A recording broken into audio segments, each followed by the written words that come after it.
But the senator, while indoctrinated, could not explain his toxicity.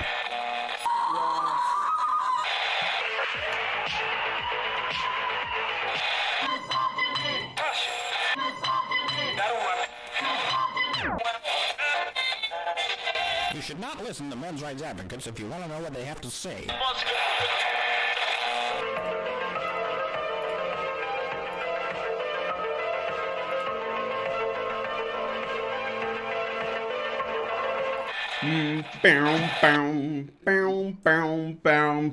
Hello and welcome to Honey Badger Radio News number 151. Katie's kissing kerfuffle and cheerily chastising cherry picks. I am your host, Brian Martinez, and I am here with our grossly offensive panelists to look at the best feels, funnies, and what the fucks to discuss Slam Bam Badger style. Prepare your amygdala because we are going in dry. Today's Polecat panel consists of Maximilian, yellow isn't just for cabs and phone books, but for a people, Darrett. That's good. That's right! Our Polecat punster and Pussycat Punisher, Hannah. Dr. Random Cam, Evil Panda, Puppet Master, and Rabid Long Range Rhetorician. And me. I'm going to burn this world down. Do you hear me? Burn it down. Burn it. And me, the Supreme Doge in charge. Back in the sack. We have an excellent show for you guys today, and we got lots to go through as well, so let's see how it goes, and feel free to give us feedback as we dive headfirst into all of this week's insanity. We will be taking a deep dive into a couple of weird things in the news, such as the new film review site created by Rotten Tomatoes for her. Katy Perry stole a kiss from a young man on American Idol. I don't know if you guys heard. The boy isn't pressing charges or anything, so what's the big deal? A dead man walks among us. Seriously. Bridge boasted as being special because a woman engineered it. Collapses. If it was a sandwich, it would have exploded out the back end. And Brazil and Adventures of Baron Munchausen director Terry Gilliam chimes in and gets wrecked. But what over? And finally, our bonus story for the patron-only after show. In the after show, I thought we might have an open discussion with our patrons on what's been going on lately with Count Dankula, which I will be touching on momentarily, and maybe see what the media is saying to boot on top of it. So it'll just be sort of an open forum talk in the after show for our patrons. If you want to I will kill you all. Anyway, I have no strong opinions about this story. No. I mean, I'm neutral on it. I don't feel a strong way either way. But maybe I'm bullshitting. Anyway, if you'd like to participate in our after shows either as an audience member or a participant, please consider becoming a patron at www.patreon.com/honeybadgerradio. And if you don't want to wake up one morning and find yourself unable to find our content because YouTube finally dropped the axe on our channels, please go to badgerfeed.com. That is badgerfeed.com. You see it right at the top of the screen there. So, we have some breaking news and some additional news to give you guys before we get into the stories. First things first. International Conference on Men's Issues. We the ability to buy the tickets now and book them, I believe, is open. Mike Buchanan gave us a link and to let us know about this just a little while ago. If you want to book tickets, you can pay for them by direct bank transfer or through the PayPal Buy Now button. Details below. I've already included a link in the low bar if you want to go to ICMI 2018 and meet anybody who plans on traveling there, provided the UK lets them in. Then you'll be able to meet us and anybody else that's involved with men's issues. So the stuff is available now. You white bastards, get out! Yeah, wouldn't want any white men there. So yeah, there is that. I thought you guys should know if you're planning on going to ICMI or thinking about it. It's coming up. It'll be here before you know it.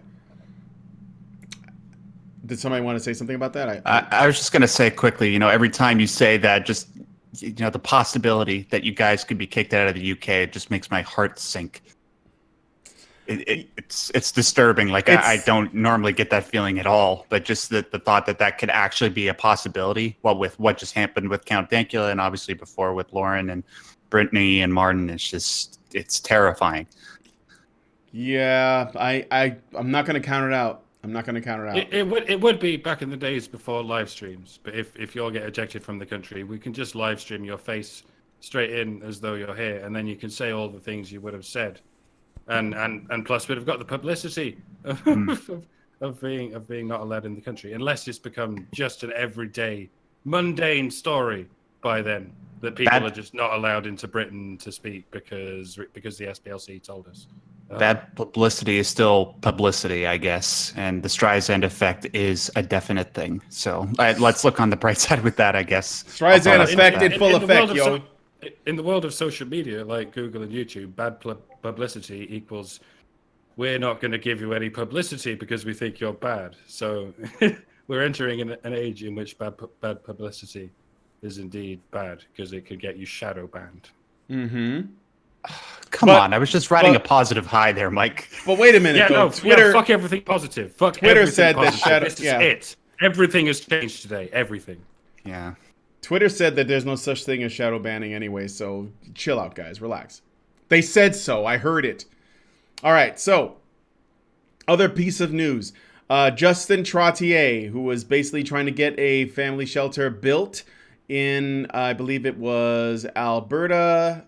They got it done. So they'll be bringing the first shelter for abused men and children to Toronto. Sorry, it was in Toronto. This will be the first of its kind in Eastern Canada and the first to be built in a major metropolitan municipality anywhere in North America. We are excited to report we have reached $175,000 towards our goal of $400,000, an amount necessary to establish a home for abused men and children. By the way, that's just a start. It's going to cost a lot more to keep continuing, but the goal has been reached. Congratulations, Cafe. It's very good news for anybody in Toronto or in the area that needs help.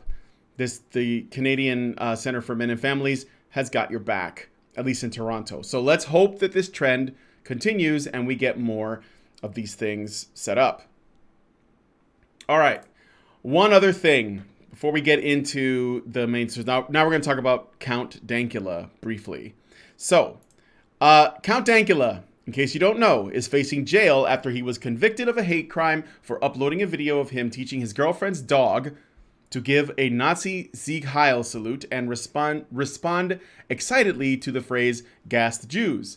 Following a trial at Airdrie Sheriff's Court in Scotland, the 30-year-old has now been convicted of a hate crime and could face jail when he is sentenced at the same court on April 23rd. Sheriff Derek O'Carroll told the court, quote, "The accused knew that the material was offensive and knew why it was offensive. He would have known it was grossly offensive to many Jewish people," end quote.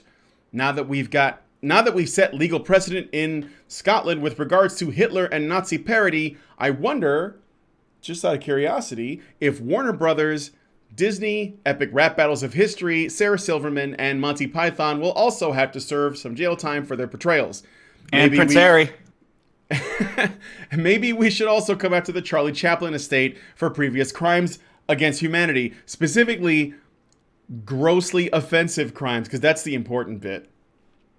So, does anybody have any brief thoughts? I know we're going to talk about this in depth in the after show, and I know this is a big story, but yeah. I'll just quickly bring to everybody's attention, Brian and I just released a breaking news segment on the channel, which, like, if you just click on the channel name down in the bottom left of the video, we talked about what happened, just the basic details of what's going on with Count Dankula. We talked about what his brief statement was after the trial let out.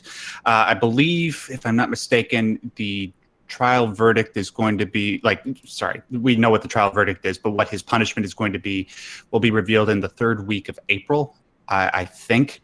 So also, it's probably going to be the same thing that Gregory Eldon Elliott had.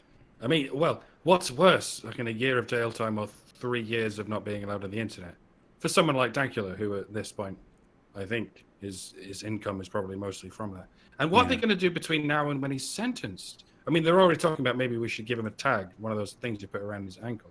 But is he still allowed? Is he He still might allowed to tell use the another internet? joke. He's terribly dangerous, you know. Yeah, is he still allowed to Jesus use the Christ. internet between now and the 23rd of April, or is he like has he been Gregory Allen Ellioted? Is he not allowed to fucking use the internet? This ruling is grossly offensive, and it's especially when you compare it to Scottish history. I mean, they basically, you could not make Scotland look stupider or wimpier to the rest of the world than to do something like this. This is like, for the way people use the term cucked isn't strong enough for this. This is like, I don't know, the entire government of Scotland turning into kindergartners. And it's, yeah, I know it's one judge, but I mean, the guy basically held up a mirror to the Scottish government in his own way. And they reacted to it like a cat. You know, oh my God, there's a cat in the mirror. I gotta get it. Get it. Get it. And then that's what's going on here. It's the saddest, stupidest, least respectable, least tough and strong and warrior-like thing. My God, it makes me kind of embarrassed to admit my Scottish heritage. You know, my ancestors got kicked out of Scotland for being violent. My Scottish ancestors came to the United States from Ireland because they were exiles because of who they killed. And here we've got this guy getting convicted for the horrible crime of telling an offensive joke in the same country. Grossly offensive. Jesus Christ. And you know they may what? take our lives, but they will never take our freedom. Oh shit, they took our freedom. I thought you were going to say, but I thought you were going to say they'll never take our memes, but even then it would still be incorrect. But you know, Hannah, you know what the worst part about this is, and we also mentioned this during the Breaking Badger segment, is that when you compare it to what's been happening in the UK over the last, well, like in regards to news stories that have come out over the last few months in the UK, it just makes the whole thing a lot more depressing. Put this into perspective, guys. The UK, what do we have right now? We got a Labour Prime Minister, a Labour leader who That's is Conservative leader. It's Yes. Theresa May. Yeah. right. Oh, you're talking about Jeremy Corbyn. Sorry. No, I'm talking about Jeremy Corbyn. Yeah, he's the guy like who has in the past given speeches gladly before crowds that have displayed flags with the hammer and sickle on it. Obviously, you know, the symbol that symbolizes the deaths of hundreds of millions of people across the world. You also have the stuff that we've also covered here on Honey Badger Radio in a Breaking Badger segment, the Telford rape gangs, the Rotherham rape gangs, the stuff that's been going on in Rochdale, how thousands of girls over the last few decades have been raped by primarily Asian men, and how the UK authorities are afraid to do their job out of fear of being called racist. But they put all their effort forward to make sure this guy, who clearly does not have any hatred towards the Jews, who clearly doesn't even, like, forgive me, Mr. Dankula, but who clearly doesn't even have the capacity to organize enough people to go after an ethnic group. He organize certainly them that way. didn't before this made him famous. Yeah, absolutely. He's not going to do it now, but I've met the guy. He's a colleague at this point. We're sort of touring the UK. At least we were. Now he's going to go to fucking jail or something. And yeah, I've met him. He's a sweetheart in real life. Yeah. You know that picture of him smiling? That's how he looks. He just smiles all the time. Yeah, and you seem like exactly what you said, Mike. I've never met him, but he honestly does seem like the nicest guy on the planet. Even after he left the court after having this verdict handed down, he cracked a joke after he just finished talking to journalists, saying, "Don't let your memes be dreams." He's always in such good spirits. Yeah. Yeah, well, it's like I said on the thing with you, Max. Maybe he should have converted to Islam first. Then criticizing Jews with a dog would have been not only acceptable, but they would have been able to go after the people that would have criticized him for racism. Pisses me off how and true intolerance. you are. So he probably should have just raped some girls in the name of Muhammad instead of teaching his dog how to Zeke Hal. He'd be fine right now. But as Lisa Maxwell pointed out, once they deal with this evil pug outlaw, they promise to investigate all the grooming and acid attacks. Honest. Okay. Not a super chat, but it was perfect. Yeah. It was just Maybe- perfect. Maybe they're going to prohibit acid next. People started using guns, so they prohibited guns. And they're starting using acid, so that's prohibited. Now people are punching each other in the face. Let's prohibit fists. Oi, where's your fist license, bruv? All right, so I got some super chats, and then we're going to get into the stories, because we want to talk about this more, but let's do it in the after show. So Cayman gives us $5 and says, what sentence is the pug getting for hate crimes? I'm pretty sure PETA will be defending the pug, and he will be just fine. Redicus gives us $5 and says, what did you expect? Oh, no, that's actually old. Steve Pagano gave us $20. Thank you, Steve. That's really generous of you. He gives hashtag free Dankula. This shit has got to stop. And Cyberzerk gives us 50 secs. And he says Dankula goes to jail and his dog goes free. It's criminal, I'm telling you. It's okay to be a pug, apparently. It's an inside job. They'll probably send the pug to the hashtag. Oh wait, I mean pound. And in the meantime, his girlfriend has to go without a boyfriend. I mean, she was the one he was trying to affectionately annoy in the first place. And now, as the primary victim of hate crime, she has to go without a boyfriend. I'm not going to go at Sue. Sue's awesome. Yeah. I'm doing the obvious fucking gender joke, you know. Chris Stewart gives us $2 and says best Ben's causes charities to donate to. Cafe. That just right at the top of my head. You should look at Cafe.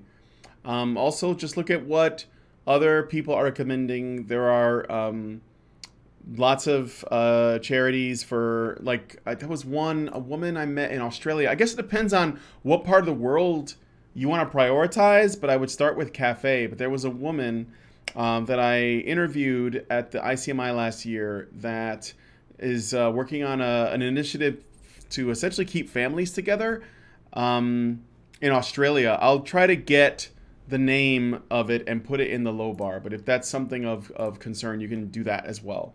But yeah, there's plenty all around. Okay, so let us then get into the first story. Yes? Okay. Just one last thing before we move on. If you guys want to do something to try and help Count Dankula out, there's some instructions that we left in the Breaking Badger segment that we did. If you just go and click on it and you look in the description box below, there's a time code that shows you where to jump to in the video that will tell you what you can do to help him out. I believe it's 8:26 in the video. You can tweet to all the various political figures in the UK. There's also, if you happen to be a UK resident, there was a email template put together so you can send it to your local MP, and this was all provided by a YouTuber by the name of Academic Agents. There's more detail there, so I won't go into too much detail now. It's on So Sargon's other channel, The Thinkery. yeah, it's also on his channel. Yep. Thanks. Field of Bears, just now, because I want to do this before we move on, because it is related to the topic we're discussing, gave us $10 and says, comedy is the first victim of socialism. So true. Yeah. Okay. Max, Yeah. let's try to have a couple chuckles. Couple chuckles? Yeah, let's try to have a couple chuckles. So let's get into the first story. Well, you guys are going to have chuckles, except for me, because this is directly interfering with the one thing that I love above everything else, which is movies. Well, I mean, like, obviously I love my family and all that, but you get the point. Film producer and director Miranda Bailey, no affiliation to that one chick from Grey's Anatomy. Don't ask me how I know that. The Squid, she did the movies The Squid and the Whale and Swiss Army Man. She is launching a movie review aggregation site along the lines of Rotten Tomatoes and IMDb, but it's going to be for female critics only. And guess what? It's going to be called Cherry Picks. Oh, she makes puns. Like how Rotten Tomatoes rates films as fresh, red tomatoes, or rotten, green splat, Cherry Picks has a fresh bowl of cherries, positive, and pits, negative. No, not those kinds of pits. Anyways, in respect to... I was just thinking the pit. That's a little... I gotta say, that's a little clever. A little. You know, that this movie is The Pits. It's also... Pits, you know. Okay, that's fine. It's not bad, I guess. It's not bad. I just wonder if they thought about, while they were doing this, if they thought about the fact that they named their site after selectively presenting information that is in and of itself true in order to present a false picture as if it also is true. Because that's what they named it after. That's what cherry picking is. You selectively present your information. Oh, Leave out for sure. some of the true information and only present the true information that you can use I to thought the about narrative. that. Yeah. Like, is that what they're trying to tell people they're doing, or are they just too dumb to figure out that it's going to end up being discussed? Well,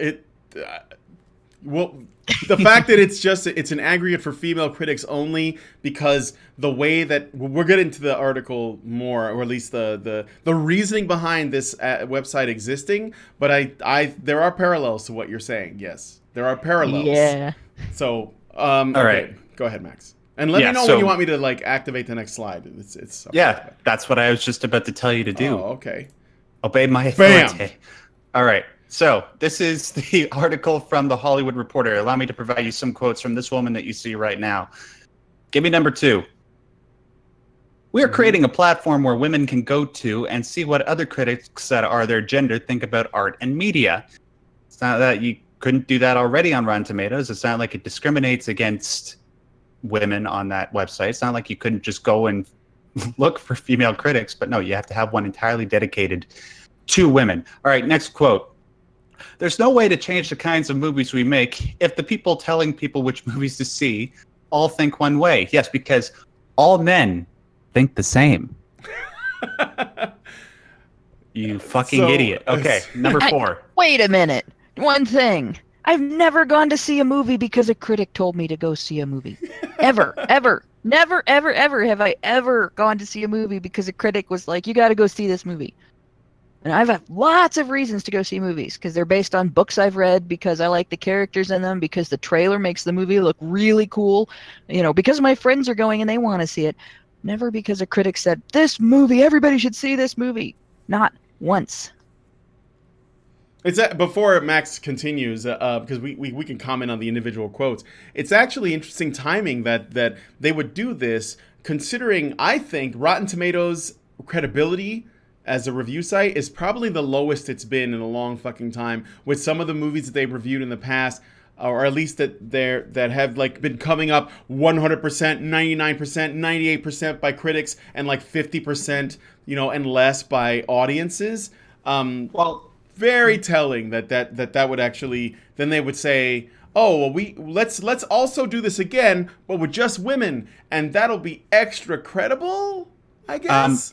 Actually, Brian, just to correct you, when it comes to Rotten Tomatoes, all they do is they take reviews from critics all around the world, and then they just put them together. It's not like they're being selective about that. No. I know. And to clarify what I'm getting at, I know that all they do is an aggregate. So it's like Metacritic. They just take all the stuff and they put it together. But it's more about, it's not necessarily so much Rotten Tomatoes credibility, but rather the credibility of reviewers as a group, which Rotten Tomatoes depends on to put their aggregate reviews together, right? So if people are more distrustful of movie critics today than they were, say, 20 years ago, because maybe for whatever reason, then it doesn't do Rotten Tomatoes any favors. I'm not blaming Rotten Tomatoes per se for it. But I do think, on top of that, because I believe that this is an offshoot of Rotten Tomatoes, and then they just sort of focus on female reviewers, as though if it's all women reviewers, you're going to have, I don't know, like different results, like they're like movies that anyway, I know what it is they're getting at, but you see what I'm saying? So Transformers, all negative reviews. Yeah, A Walk to Remember, 100% positive reviews. Yeah, people don't like movie critics today, I think, more so than they were in the past. Like, I'm with Hannah on, I didn't generally take movie critics' views and into account when I decided whether or not I was going to watch something. Although, I did have my favorite reviewers that I thought they shared the same taste as I did. So if they had the same taste as me and they liked it, and I was on the fence, then I might go watch it for that reason.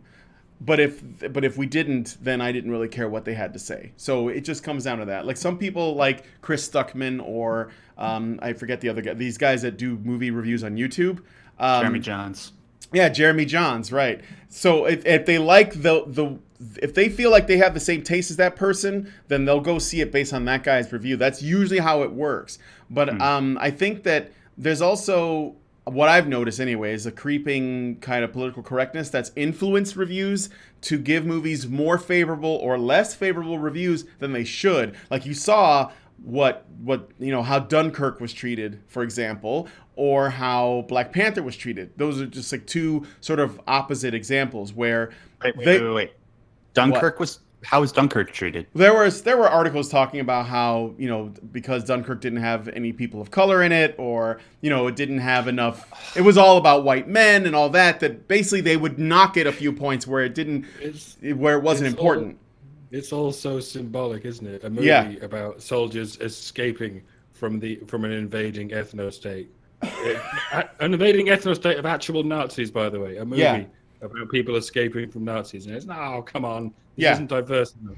Also, a movie about an ethno-state. Mm-hmm. Also, consider The Red Pill itself, Cassie J's movie, and what the critics thought versus what the audiences thought. So there is a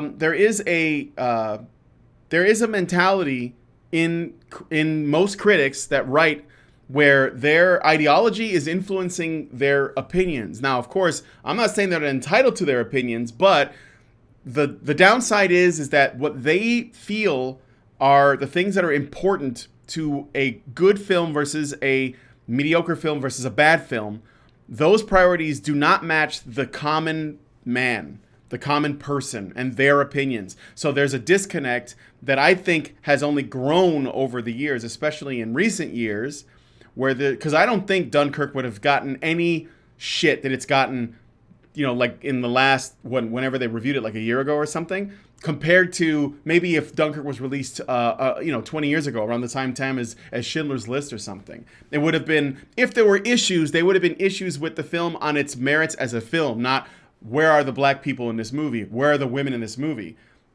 That's bullshit. And then if you make a movie and you say, well, this film is made by women and it's all women, like Ghostbusters, which got better reviews by the critics than it did by the audiences, then you're disconnected in the opposite direction, where these people think that these factors that are important are affecting the end result, and they're actually treating it with kids' gloves or maybe there's pressure not to give it a bad review, like the guy who, I think it was the first review of Black Panther that was negative, was from some Irish website, and everyone just came down on them, or at least the outrage police did. So, but my point being, at the end of the day, I agree, it's not Rotten Tomatoes' fault, but I think that critics in general are losing credibility as it is, and for them to come out and say, here's another website that's reviews, but we're special, we're going to focus on just female reviewers because male reviewers have too much of a powerful voice and women reviewers need their own space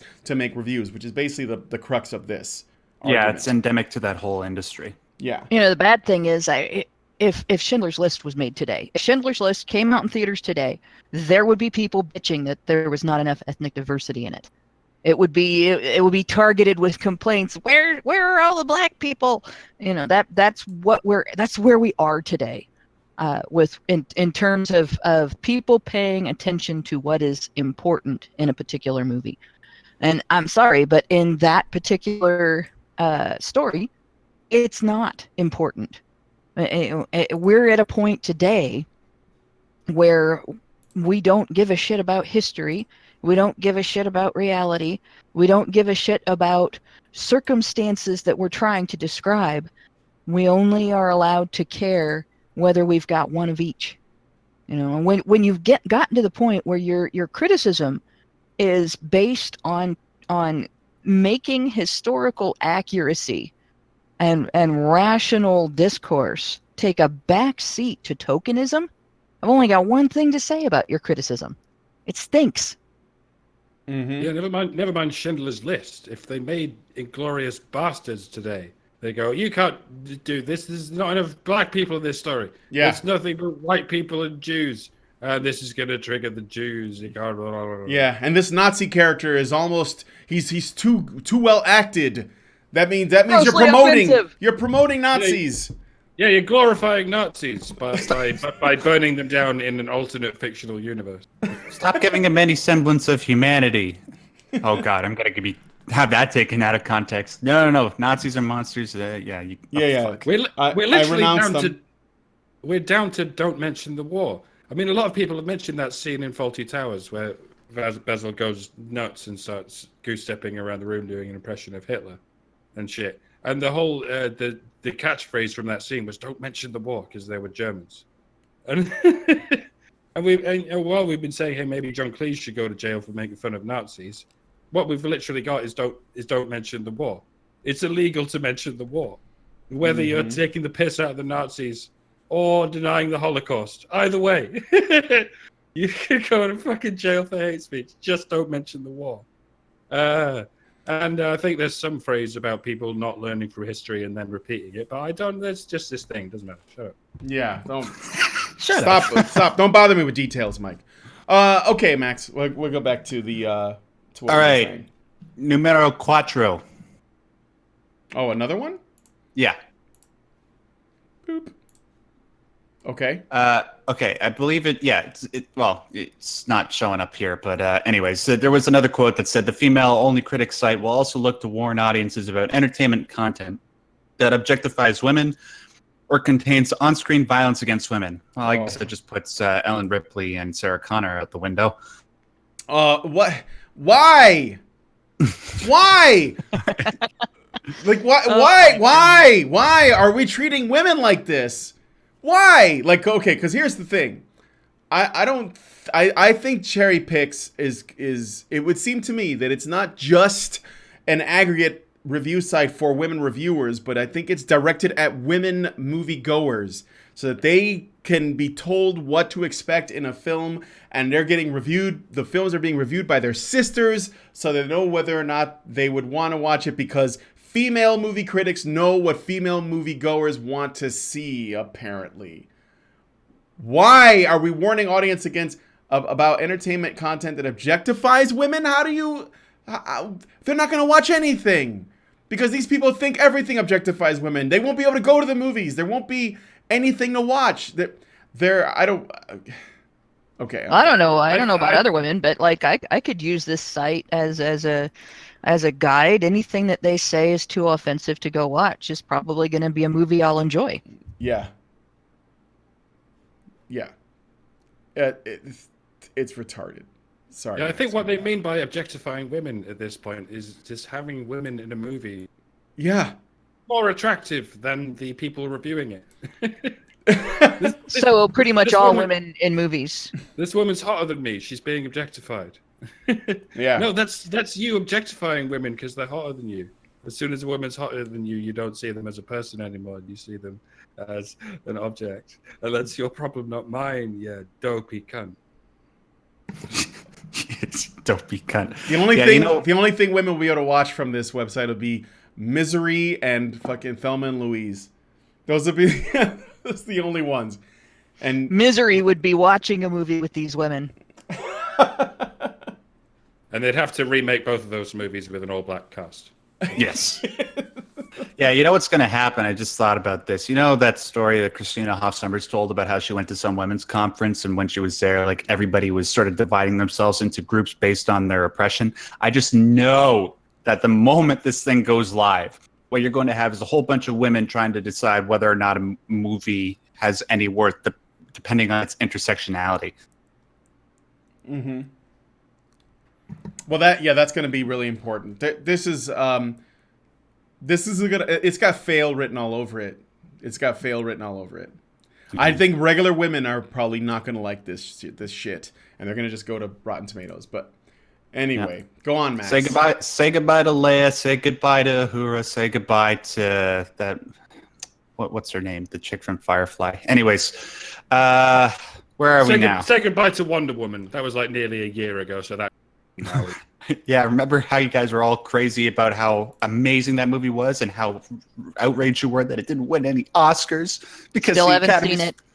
It's a good movie. Like, just put aside all the politics. I thought it was good.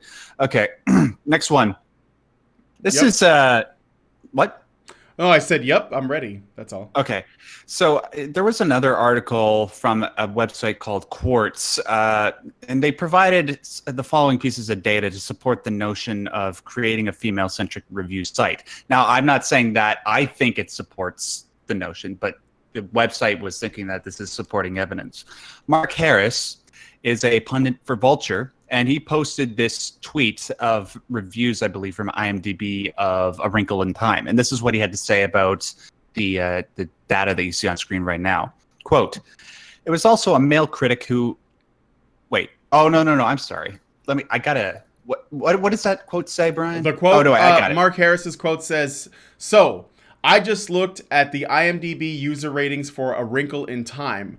Whatever you think of the movie, this is a white dude-driven takedown effort, and why Vox Pop internet democracy is largely mob garbage." So, Okay, so yeah, you just said whatever you think of the movie, but then it doesn't matter what you think of the movie. You fucking idiot.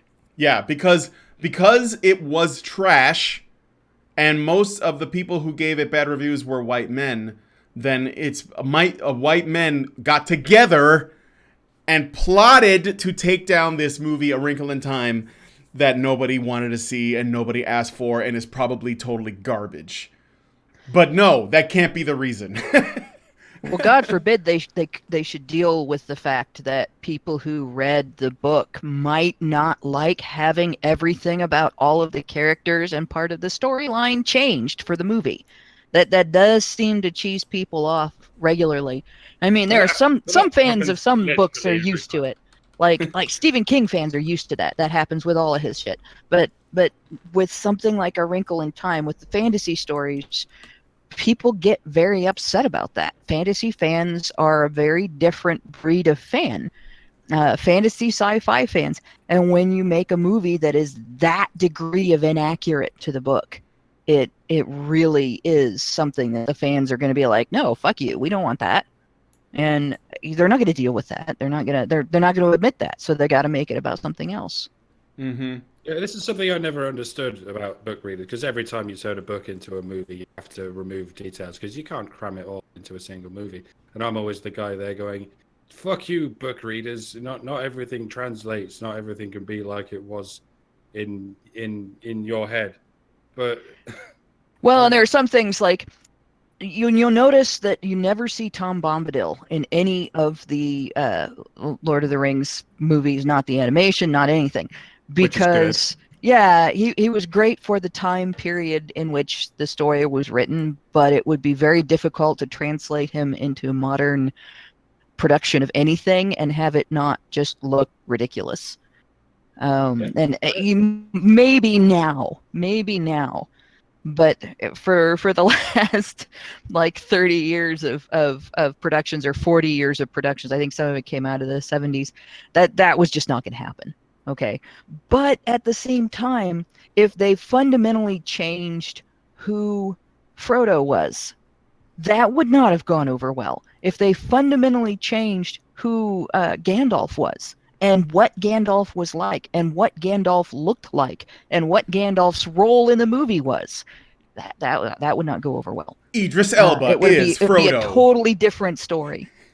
Or if you just cut the story off at a random point. I never understood this until I saw the Hitchhiker's Guide to the Galaxy movie, because I was used to the radio series and the TV series, so I know roughly when to expect the story to end. But they just cut the story off like a quarter of the way through, and I was like, guys, this is just bits from the story. You can't just cut it off at that point. You haven't even resolved the fucking 42 thing yet. God. And at that moment, I finally felt what the book readers are going on about. Yeah, and it's and it's like I said, it's not a matter of what does or does translate in this situation. They did engage in tokenism. They had to change things to make it more feminist friendly. It was ridiculous, and I don't know. Well- It's frustrating. The little bit that I've seen and the little bit that I've read about it, and it kind of makes me sad in terms of the one thing out of anything that you could say about Oprah Winfrey, the one thing that I enjoyed was her acting. Like, she has played some great parts, and she has been great in those parts. She actually, that's one thing that she rocks at, and to put her in this position just sucks. Mhm. It's like you have to take down the one good thing about Oprah Winfrey. There's like nothing now. It's she's completely destroyed as a famous person. There's nothing redeemable if this is what she's stooping to now. Well, come on. Just because It she was doesn't in get one rid of the rest of, it doesn't get rid of the rest of her history as an actress, but geez. But just because she does one bad movie, it doesn't mean that she's not going to be in another good movie. I mean, she was in. Well, I hope. She was in Selma, which was amazing. She was in Lee Yeah. Daniels the Butler, which she was actually really good in. But yeah, I get your Well, point. Hannah. yeah, Sorry, not no, to step they're on your no, toes. no, It's it's okay, Max. There are plenty of actors that phone it in every so often, like that they just to them it's just another job. I don't know that that's true of Oprah, but I know lots of guys like Sam Elliott. To him, it's just a job. He's extremely humble. And he's awesome too. Yeah. Other guys And then there's the Nick Cages of the world. Yes, who and then always there's give 110%. Oh, look, hey, I gotta tell you, person. I'm gonna defend Nicolas Cage, okay? I like him, and here's the thing. But he's a trooper, man. He is. I like him most too. actors would never go. Nicolas Cage never says no to a job, no matter what, and I got to give him credit. He's like, but he is, hot and cold. Sometimes he's in real turds, but even in the worst movies he's in, he's usually the most entertaining figure in them. And then he does really great stuff. So like- I'm a Nazi who goes around clubbing baby Jews. That's great.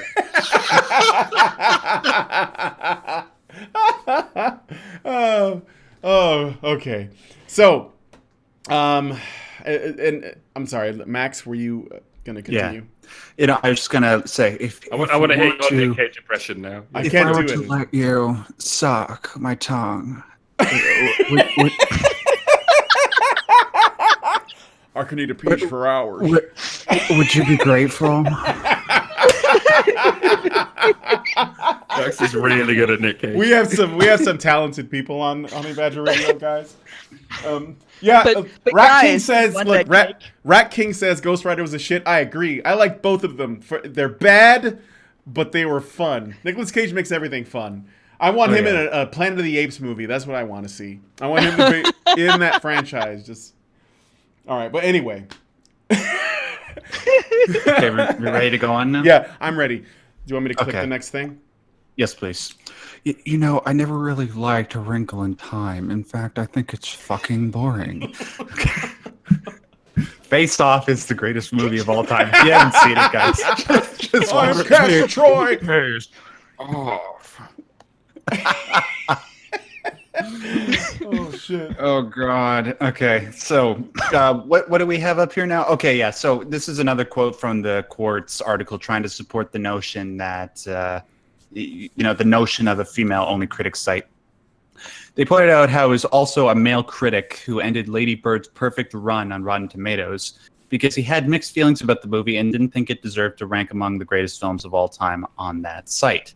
Because God forbid, there'd be somebody who doesn't like a movie that everybody else loves. What is with this let's doctor reviews to make sure that there are 100% on there because we need them to be 100%. It's like, you know what? I'm getting flashbacks of the console wars of like 2008, when I think it was like the PS3 and the Xbox 360 and the fanboys on both sides and the PC ones wanted 100% reviews for their game on their console because they needed to not feel bad about what they end up spending $500 on.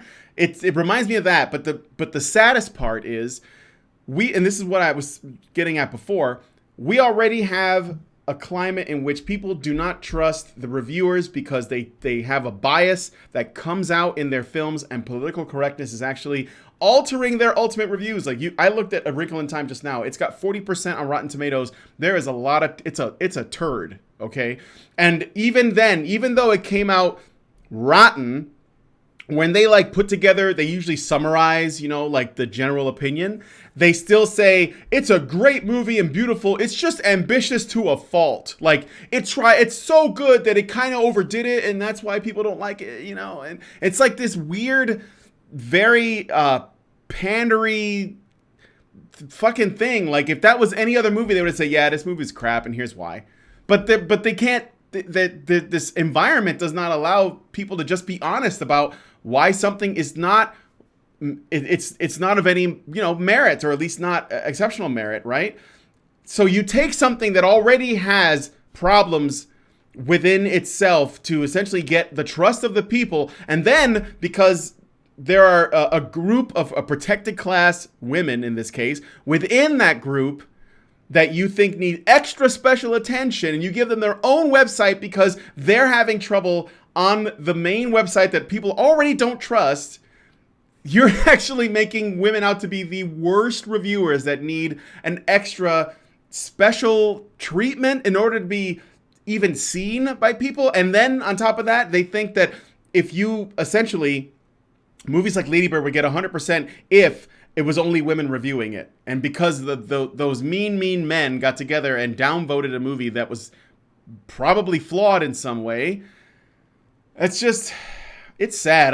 I would be insulted if I was female and I was a movie critic. Don't you realize that the ultimate sign of greatness in a movie is if one male critic's bad review can take it down, even though other people have said it's great? Clearly, that indicates strength in a movie's saleability. That indicates that everybody is going to like this movie, because one bad review is enough to knock it down. Do you know, you shouldn't. I'm going to criticize the critics now because I can and I should, and that's what should happen. And I've worked as a reviewer for sites, just sort of freelance stuff that reviewed gigs and DVDs and stuff. So I don't speak from outside experience. But you don't give anything 100%. You don't even give anything 10 out of 10. If you're really amazed by something, you give it 9 out of 10. You never give anything 10 out of 10 unless you're pretty sure it's going to change your world from there on in. Unless you're like, this is literally perfect art. Yeah, well, and maybe this is critic snobbery. But like I say, I'm allowed to be a critic snob because a critic is another word for a snob. It's just snob criticking or whatever the fuck it is. But Well, yeah, if you're worth your salt, you don't give anything 100%. You lay off a little because nothing's 100%. You got to leave them working harder. Well, with the exception of This Is Spinal Tap, because this one goes to 11. Yes, absolutely, Mike. I agree. What if something gets a 9 out of 10? I'm amazingly impressed. But if something gets a 10 out of 10, I'm suspicious. That's how I roll. When I saw that, Black Panther was rocking 100% for a good while, I didn't trust it. I was like, there's no way it's that good. Yeah, would this ever happen democratically outside a communist country? I mean, no way. Or fucking Iran or something. Yeah, exactly. Okay, so let me go back to the PowerPoint, Max. No, you know that's what? actually I got pretty some. much it, dude. Yeah, that's it. I got some super chats too. So Joey Jojo gives us $2 and says, "I wish this site was about Anna Cherry and not feminism." I'd go to that website. I was gonna say, I bet people would pay to watch Anna Cherry review movies. Actually, Anna Cherry should review movies and do other things while reviewing them. I'm sure that there would definitely be traffic driven there for the reviews, obviously. You should get a job. You should get a job as a hooker in for Plinkett's next reviews.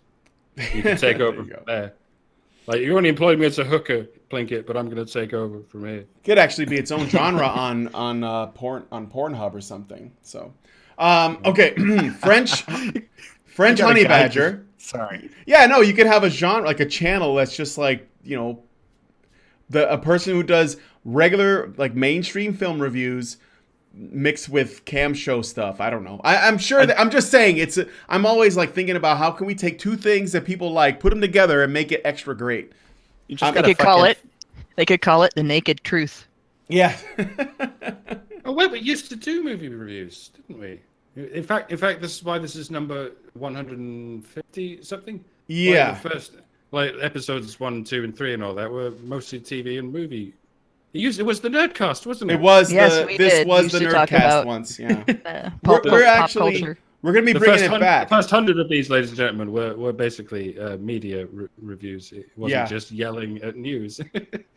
Go back and look at the old ones. Some of them were fun. We did a really good Metalgate one once. Yeah, the Metal Gate one was great. We're gonna bring that back. Actually, we're gonna be doing. We're gonna be looking at older movies to see if there are any sort of men's issues that could be brought up and discussed, like films like There's Something About Mary, which I think is a good one that has an interesting bit in there.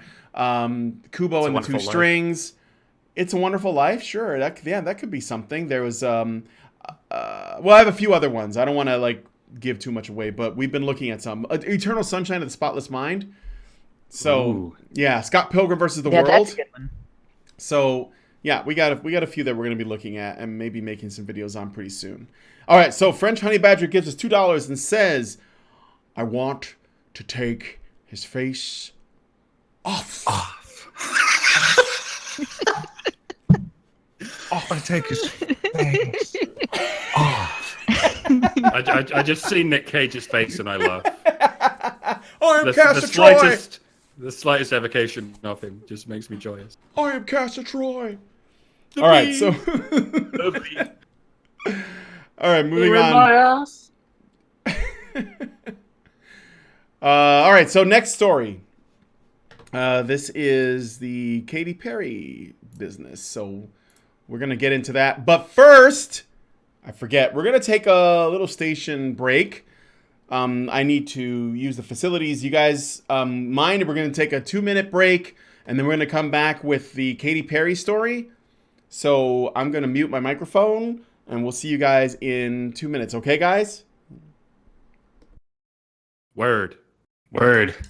Absolutely. 1, 2, 3's a cut, 4's a cut, book. 5, 6, 7 a cut, 8 a cut, book. 9, 10, fuck a duck, there's another cut. We're getting blocked by all the cuts tonight. We're getting shit boats and spicy beans. Meet me at the Twitter and we'll cross the streams. We're getting blocked by all the cuts tonight. We're getting sucked up like a bag of sight. We're getting blocked by all the cuts tonight. And the blue check marks with the new controls. Watching from the closet as the new patrols. We're getting blocked by all the cuts tonight. We're getting stuck by copyright. We're getting troubled in the dark by all the cuts tonight.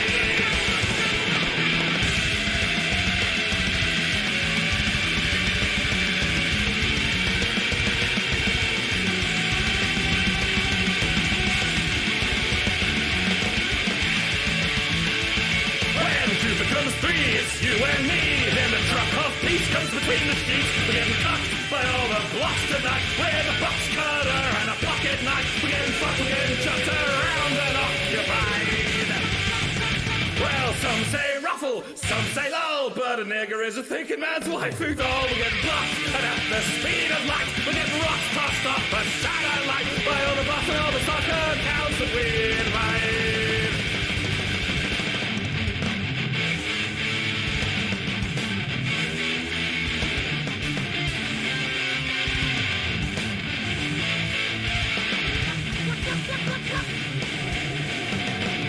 So let's all stand up and raise a glass to the fuckers in the cupboards with the thumb in their ass. We're getting blocked by all the proxy sites. We're getting locked out by the yacht and light. It's gonna start to look a lot like Uncle Mighty Right.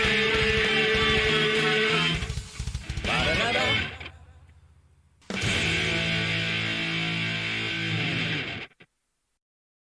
Sorry for the cringe, you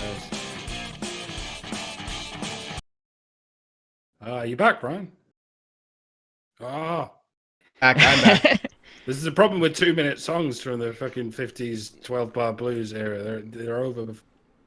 He's still in the bathroom. I have returned. That was Count Dankula's favorite Dr. Random McCam song. He told me last time. Oh well, that's So I'm gonna attribute that to him for Well, there various you go. reasons. He's the first victim of the totalitarian state that I now live in. And stuff. All right, next story. Can you guys hear me? Okay, I'm back. Yeah. Okay, good. Yeah. All right, so Katy Perry story. So the American Idol episode where 19-year-old Benjamin Glaze received a surprise kiss at his audition was taped on October, only now just airing on ABC.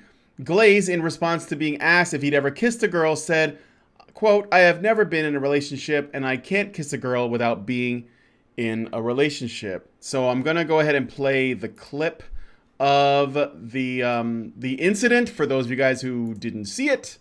Hold on just a second. Where is it? Okay, here we go. Come on. Have you kissed a girl and liked it? No, I've never been in a relationship. Really? I can't kiss a girl without being in a relationship. Come here, Ben. No, wait, hold on. Come here. Come on. Come here right now. You can't Come be. here right now. I gotta get simply this. Come here. What, on the cheek? You didn't even make the smush sound. Right, okay. Let me Come on, start let's over. get this. Okay. He went down. Did you get him? Come on. And he fell down. He fell down. He went. You No, did it! Oh my Very good. gosh. That was so well, good. that's a first. Sorry. First. Katie is the first. Anyways, Benjamin. How was it? How was it? Never don't ask. even try and get Never cocky ask. now. You go, yeah. All right, so You know, I've never actually watched the clip before. I've seen people's reactions to it, but I've never actually watched it, and I don't know why it didn't occur to me at the time. This is staged. I mean, not from beginning to end. They have real people on, and they come in and they see what they can do with them. But once they've seen what they can do with them, they kind of stage what they get. They at least rehearse what they're going to do, because they know what works on TV and what doesn't. So they probably sort of had to run through this and went, "Hey, here's a cute thing we could do." So they went ahead with the cute thing they did. But there is still a double standard at play. I think Yeah, it does. That's what people are reacting to. It certainly does, If Lionel yeah. Richie got up and said, "Oh, you've never been kissed, have you, young lady? Well, I'm going to be your first kiss. Come here." Rah. That would be, that would be. Someone would get lynched. there would be Lionel Richie would not be back next week, even if it was staged. And I agree, it does look staged. I think a lot of the stuff that they do on these reality shows is not real. I think a lot of the time, or at least it seems to me, that's likely the case. Otherwise, I mean, they wouldn't on shows like American Idol, for example, which I don't watch, but so maybe I'm not informed on this. But I think it's one of the reasons why they get really talented people and real train wrecks on, because they both provide entertainment, and it's always on like this. Like, you don't get people who are kind of mediocre. You always get like the really great people, and then you have absolute dumpster fires of people, because you want something that you can laugh at. And a lot of times they're in on it because people would do anything to get in front of the camera, even for a short amount of time, right? So, but let's get into the story a little bit more. All right, Glaze, in response, I already mentioned, in an interview with the New York Times after airing of the show, Glaze said he was uncomfortable and he wanted to save his first kiss for his first relationship. Quote, "I wanted it to be special." From the article, would I have done it if she said, "Would you kiss me?" "No, I would have said no," he said. "I know a lot of guys would be like, heck yeah, but for me, I was raised in a conservative family and I was uncomfortable immediately." Before I move on to the next clip, I want to give you guys a chance to see if you want to respond to anything. This is just what has been reported according to the New York Times. Well, now we know he's not going to win because he's a conservative. I don't know if he made it past this point, but No, if he did. He was eliminated like right after that. Okay. Probably because he was threatening to press charges. No, I guess it was really because he just wasn't very good, or at least Yeah. not good enough to them. So I will say that that's likely the reason. But the article continues that the kiss didn't land well with many viewers. Just peeking at the comments under the American Idol YouTube clip played earlier, you see evidence of this. The most top liked comments point out how different the response would be if it had been a surprise kiss from a male judge. Many people also brought up the Me Too movement and the examination of power dynamics in the workplace as further disapproval of Katy Perry's actions. Some of the comments were, imagine how people would react so differently if it was a male celebrity kissing a female, or if only the genders were reversed, how would the world react? Someone also said it's called consent and he didn't give it. In fact, it's clear that she knew that. She's horrible, full stop. And so on and so on. That's pretty disrespectful. Well, that's sexual harassment, etc. He kind of... this is difficult, but it was her reaction was... It was obvious what she was thinking from the moment he said, "I've never been kissed, I'm saving myself." She straight away went, "And come here. Come right here now." Sure. And to anyone, it's obvious what she's thinking. And yet he went ahead. Having said that, this is his one moment of stardom, and he's probably feeling a little bit vulnerable and led. So maybe you could say he was coerced into walking up to her. I will say this though. The takeaway that I get, because again, the guy is not pressing charges. He doesn't, maybe he could be telling the truth about that this is not something he wanted, but he seems to be over it, and he's moved on from it, and he's not going to make a big deal out of it. He's not going to run to Twitter. He's not going to go to the police. He's not going to try and take away Katy Perry's job or anything like that. But the takeaway I get is it is interesting to see the people that watch this video on YouTube actually apply a standard that normally would have been applied specifically to women to the man in this situation, in this scenario. And not that I agree with it, but the fact that they're even looking at it in terms of, hey, wait, is this a double standard? I think that is the most interesting takeaway I get, is that people see it and they identify that. Okay. Yeah, Hannah. but with all these double standards, I'm worried about which direction people are going to take it. Yes, I was gonna say, it is good that people are recognizing the double standard, but one of our biggest objections to the methodology used in sexual violence prevalence research, and this is anti-feminists' big objections. This is the reform feminists' big objection. This is something Christina Hoff Sommers has stated. Men's rights activists, all pretty much across the board, have stated the same thing. You don't tell somebody they're a victim if they don't feel like they've been victimized. And like there are some things that you can turn around and say, hey, yeah, you can. When somebody is too young to exercise the right or ability to refuse, they can't consent. But this is an adult, and he did, yes, he said that he's uncomfortable. And yes, we can define Katy Perry's behavior as inappropriate. We can define it as predatory. We can tell her or the world that, this wouldn't be accepted behavior if a man did it. And we can point out the double standard. But that doesn't make this guy a victim. If he doesn't want to be perceived that way, if he doesn't feel victimized, if he doesn't feel like he's been preyed upon, then he's not a victim. And that's it's okay to not consider this guy a victim, and it's okay to still criticize Katy Perry's hypocrisy and not turning around and criticizing accusations against men in similar circumstances while engaging in this kind of behavior herself. And that's one of the things. It's not necessarily a gray area, but I would actually call it a choppy area. You're on rough waters here. It's not gray. It's that there's a whole lot of black and white, and they're all right up, butting up against each other. And so from a distance, it might look gray, but the fact is, it is predatory to go after someone's first kiss just because you can, with this idea that their consent doesn't matter. What if? But at the same time, yeah. It doesn't make you a victim if you're not harmed and you don't feel harmed and it doesn't bother you that somebody did that.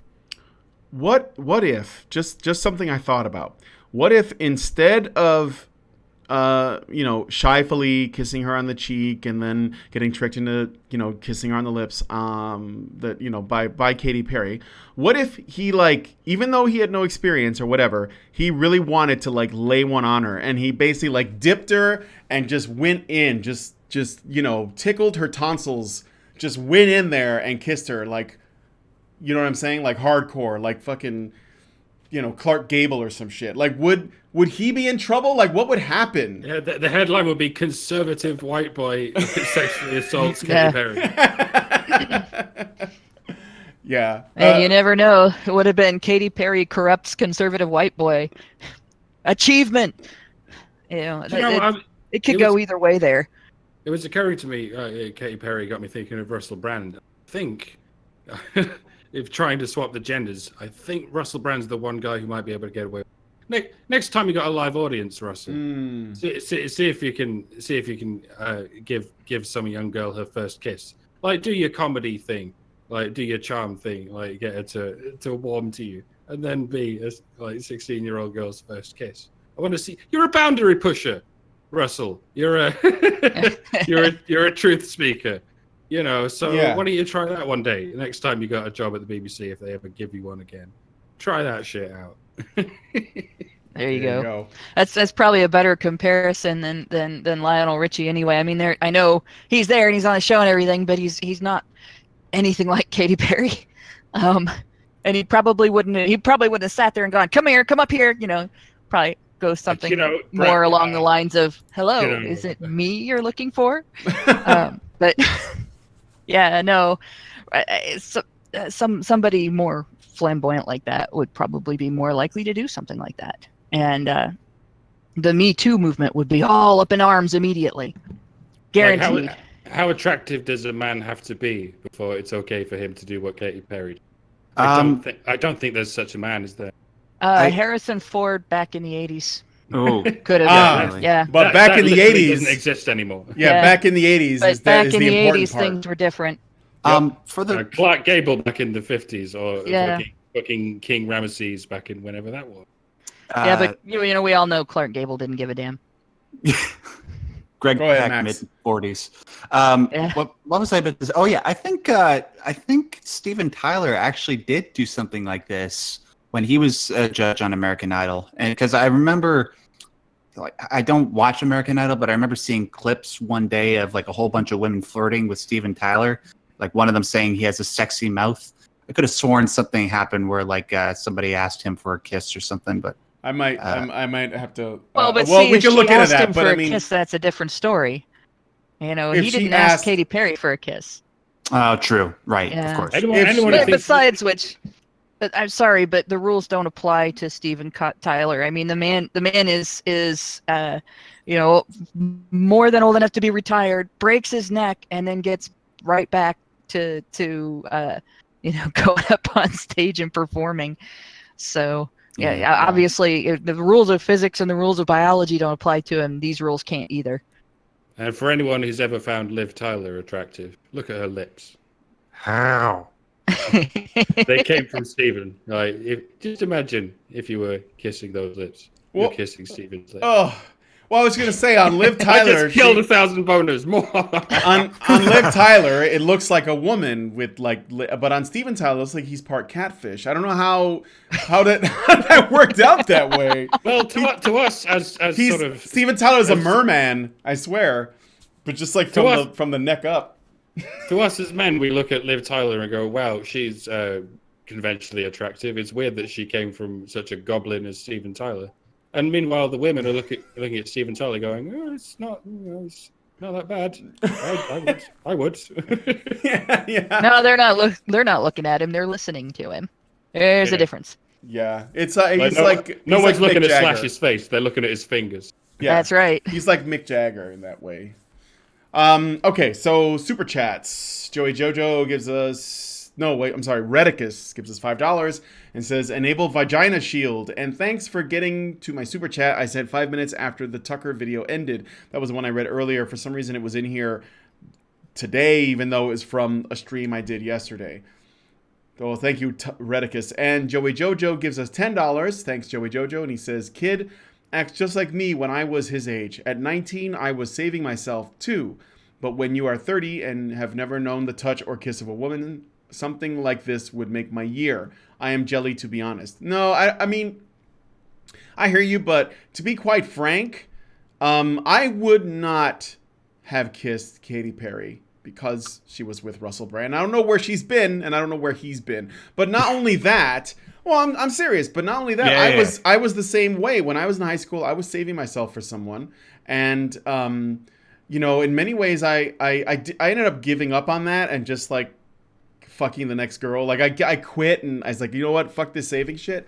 But to be quite honest, part of me still wishes I had been more patient with myself. I think it's worth it in ways. I mean, I'm not necessarily going the, you know, TradCon route per se, but I think that to allow the pressure of wanting to be with someone to override your rational faculties, and you could potentially end up with somebody who is not good for you.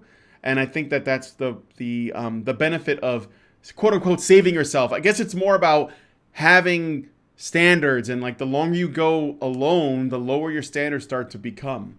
So, you know, it's all about like maintaining that. That's what I think. I'll go ahead and admit that throughout my adolescence and indeed my 20s, I really wanted to get laid, but I didn't.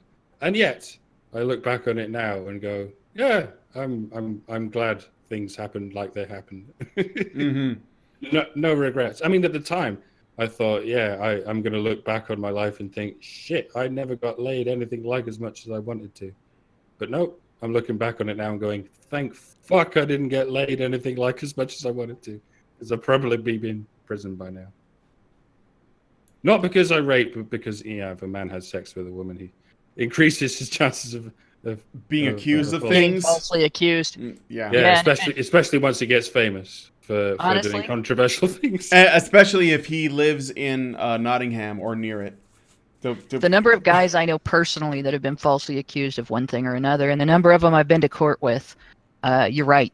It's just, I hate to say it, but waiting isn't just about the intimacy, and it's not just about what makes sex special and what makes relationships special. It's self-defense. It's you have a society right now in which the most unscrupulous of the opposite sex, the most selfish among the opposite sex, the least ethical and least moral among the opposite sex have all been handed a weapon. You know, as like, I mean, nobody's put it better than Mike, a bazooka to shoot you with. And look into my bazooka. Yeah, you have to be able to tell the difference between the ethical and the unethical. You have to be able to tell someone who's going to value you for who you are, but you also have to tell someone who is not going to lie about you when she gets pissed off. And unfortunately, that's the hardest one to judge. And you know, and I'm not saying that everybody who reports a crime that happens to them is bad. You know, obviously, if a crime actually happens and you go to the cops about it, that's what you're supposed to do.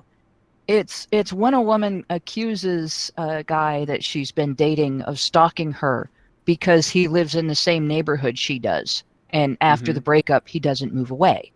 You know, which that's one that I actually know.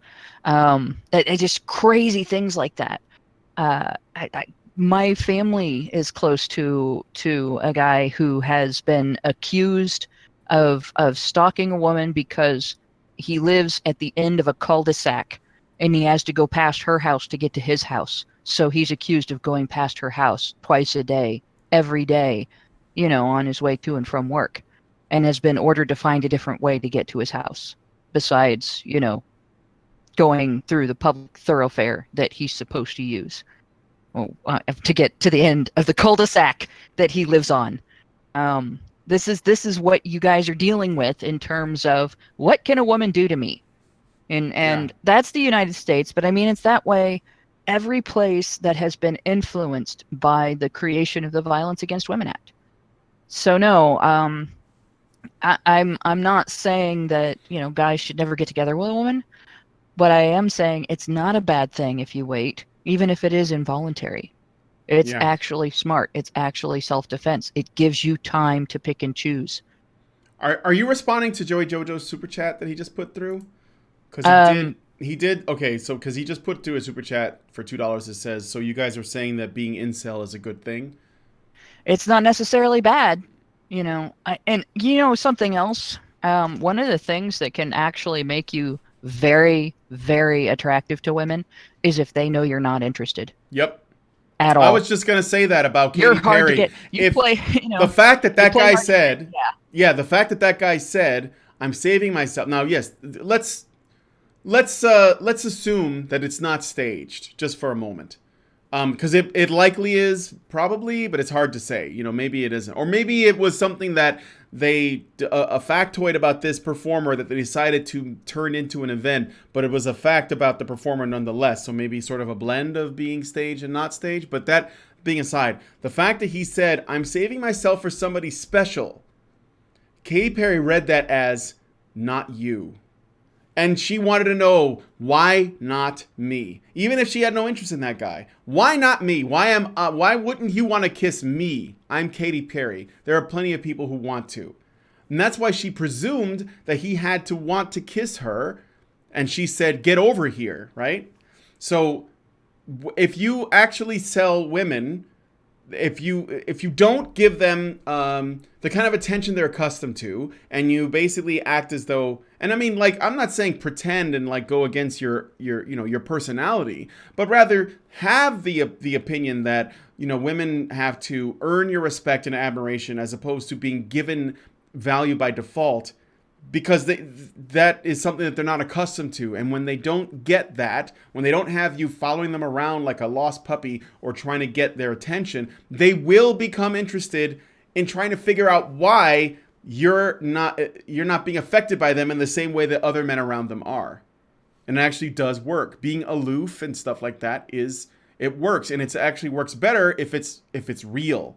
So don't act aloof. Be who you are. Basically just say, why are you deserving of my attention? Why are you special? What do you bring to the table? And you will find that women take an interest in that. Sorry, Hannah, I didn't mean to talk over you, but Oh no, you're fine. You're fine. I was just listening. I can point out, and Joey Jojo's talking about his family, saying they think that's anti-woman talk. Well, in a way, you could say it's anti-female power, but it's anti-dysfunctional female power, and it's dysfunctional in the way that it gets used to manipulate like guys against their will. It basically gets used as a form of social blackmail. And it's not necessarily that women's sexual power is inherently dysfunctional. It can be quite a bit of fun. You watch old Mae West movies. I actually used to really enjoy watching those with my family. But in any case, when it gets to a point where you have legal backing for abuse of that power, then it becomes a problem. It becomes a serious problem. And whether your family recognizes it or not doesn't have to decide whether you recognize it or not. And you don't have to confront your family about stuff like that. Mm-hmm. It's not necessary either. There are things I don't confront my family about. There's previous generations that have very different attitudes about sex and sexuality than some of the attitudes I have about sex and sexuality. And there are things that I've done in my life that they wouldn't approve at all. And there's some of them they know about and some of them they don't, and it doesn't bother me at all. And if I had to have a conversation like that with my family, one of the things that I would have to bring up is that my life is my life and their lives are their lives. And and you could be happy for advice. Your family cares about you. They want to see you successful and they want to see you happy. But at the same time, your life is your life and your decisions are your decisions, and that's just the way you deal with it. So you don't have to get confrontational with them about it. If they ask you, are you still single? Say, yep.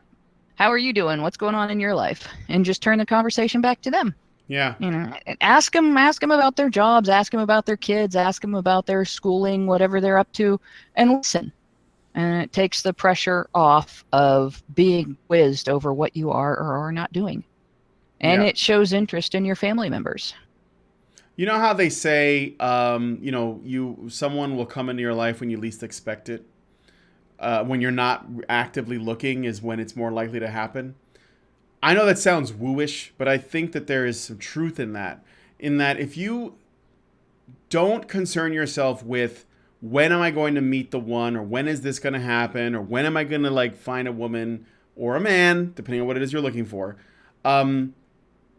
When you spend your time obsessing or worrying about those things and like beating yourself up over the fact that you haven't met anybody yet, or that you don't have the courage to go up to anyone, or you find them frightening, or you're afraid of the culture of, the gender dynamics between men and women, which I know can be depressing, especially if you watch a show like ours, because there are a lot of issues that I think men and women as as the sexes, they have issues between them. However, that being said, if you just work on yourself, and not because you want to meet someone, not because you're trying to make yourself better for other women, but you work on yourself for yourself because you want to be a better version of yourself. You want to be better than the guy you were yesterday. If you just do that and you don't worry about what other people think, don't worry about like whatever the challenges might be with your health or your weight or your financial situation or your education or whatever your bad habits are, if you just work on yourself little by little, whatever you can do, and just focus on that for its own sake. That's the most important thing. You do it because you love yourself enough that you feel that you deserve it. Okay? The thing that you will find is that you will become attractive to other people, not just women, but you will attract male friends and you'll attract women. And the best thing is, if you don't find a woman, even after you do all that, by that time, you won't care because you'll be satisfied with who you are. So it won't even matter. That's the best part of that, is that you win no matter what. You win whether you meet someone or you don't, because you are satisfied in your own skin and you can like go on and take on the world in whatever fashion you feel. So there you go. I just wanted to say that and put that out there. And I got a couple super chats. And real quick, Feel the Bears gave us $5. It says, if justice shall not mete out consequences for unethical behavior, then the consequences shall fall on the whole of society. And then Reynis Axelson gives us 50 secs. He probably wanted to attach a message to it. So I apologize for that. Maybe you just put a comment. Oh, he says, I'm saving myself. Not from me. You're not. Not from me, you're not. Okay. Thanks for the sex. Yeah. I'll take the sex. All right. Yeah. So anyway, that just work on you. Fuck everybody else, and watch how it's interestingly enough, watch how attractive that is. All right. So, is there any other comments on this before we move on to the next story? No, I think you really covered that well. Oh well, thank you. Okie dokie. So here's an interesting story. Then I thought was kind of funny. All right. So Constantine Riliu left Romania over 20 years ago to work in Turkey, returning home to discover his wife had registered him as deceased. So, what? Yeah. So this man left Romania to work in Turkey, was gone for 20 years, came back home, found out that he has been essentially registered as dead. According to the article, Riliu explained that he first went to work in Turkey in 1992 and returned in 1995 to the first big shock of his marriage, his wife's infidelity. In 1999, he decided to return to Turkey for good. Mr. Riliu was deported from Turkey because his papers had expired, and upon landing in Romania, was informed by border officials that he had been officially declared dead. He underwent 6 hours of questioning and tests before they were convinced it was really him. However, the recent court ruling pronounces it is too late to overturn his death certificate, leaving Riliu stuck in legalistic limbo, trying to prove to authorities that he is in fact alive. You fucking retards. Honestly, really? You're going to say that your ex-husband is dead just because you couldn't keep your legs closed and you couldn't be faithful to your goddamn husband? Sorry that he didn't want to be with you and he left for 20 years for that reason. I mean, like, that was in essentially the spoken word contract of marriage. It's spoken word contract for any marriage. And then there's the fucking courts. Really? You can't overturn this? The guy's alive. The DNA test proved this. It's the case. I know there's not a legal precedent, but it's not like it's out of your power to create one. Jesus. Part of the problem that's led to this, because I've read other stories on this, other reporting on this, is that the complexity of the legal system. And really, the guy's application apparently went to the wrong court, and so the process he has to go through. He went in the wrong direction with it. And the reason that he went in the wrong direction with it is because pretty much everywhere the court system is so complex that you can file the right thing and go through all of the right processes to get the right ruling and a fair ruling. But if you do it the wrong way, or you use the wrong wording, or you go through the wrong court process, you go to the wrong court system, the wrong part of the court system, all of a sudden you don't get the correct legal result. And so this guy's going to basically have an ordeal to go through, and eventually they'll find him to be alive. But the interesting thing about this is, here we have a situation where the wife who was unfaithful has reported the guy dead when he wasn't dead. Mm-hmm. I don't know about this particular country. I don't know how it is in Romania, but if you maybe V can answer V. What's it like? I was going to say, if you do that in the United States and it can be proved that you knew the person was not dead. And like, if she collected any life insurance, if she collected any kind of benefits or anything, if she got married again or any such thing, and it's proved that she did that to get out of whatever responsibility she would have had if he was alive, or to get out of having to wait for some sort of settlement or something, like if the genders were reversed, at least there would be criminal charges. And there are criminal charges for something like that here. But nobody is reporting that this might have been a potentially criminal act by the ex-wife. And I'm wondering, is it because they're just not also reporting, but she had some reason to believe he was dead? Or is it because she's female? I don't know. I put this in as a short story, and it does sound funny on its face, but I do realize that there are some... It's pretty fucked up, because if you're like legally pronounced dead, then I mean you're screwed. Like, there's so many things you cannot do, right? And he has to like sit here and prove to them that he's not dead. Like, why? This is really messed up for him. I feel bad for him. So no, this wasn't just put in for humorous reasons. I would say, though, that all hope isn't lost. I mean, like, you could go to Hollywood and you can easily get cast as a zombie extra in any movie that involves zombies. I mean, it just adds to the legitimacy, right? Well, he's Romanian, so vampire is more likely the way he's going to go. There you go. It's the one role that's allowed to be mostly white. Yep. The undead. Yeah. Yes. Unless, of course, it's the original Night of the Living Dead, in which case it's black and white. Oh, I get it. You did the thing with the jokes. All right. Well, moving on to I'm going to move on to the last story. It's fine. Wait, hold on. Was it? No, there's two more. I'm sorry. There's two more stories. So, going on to the next one. This one's pretty funny, I think. Well, also tragic. Tragic and funny. So, it's also tragic, but kind of funny. A bridge under construction near Florida International University collapsed last Thursday, killing 6 and injuring others. That's totally not funny, the dying part. The $14.2 million bridge was designed to withstand a Category 5 hurricane and last over 100 years.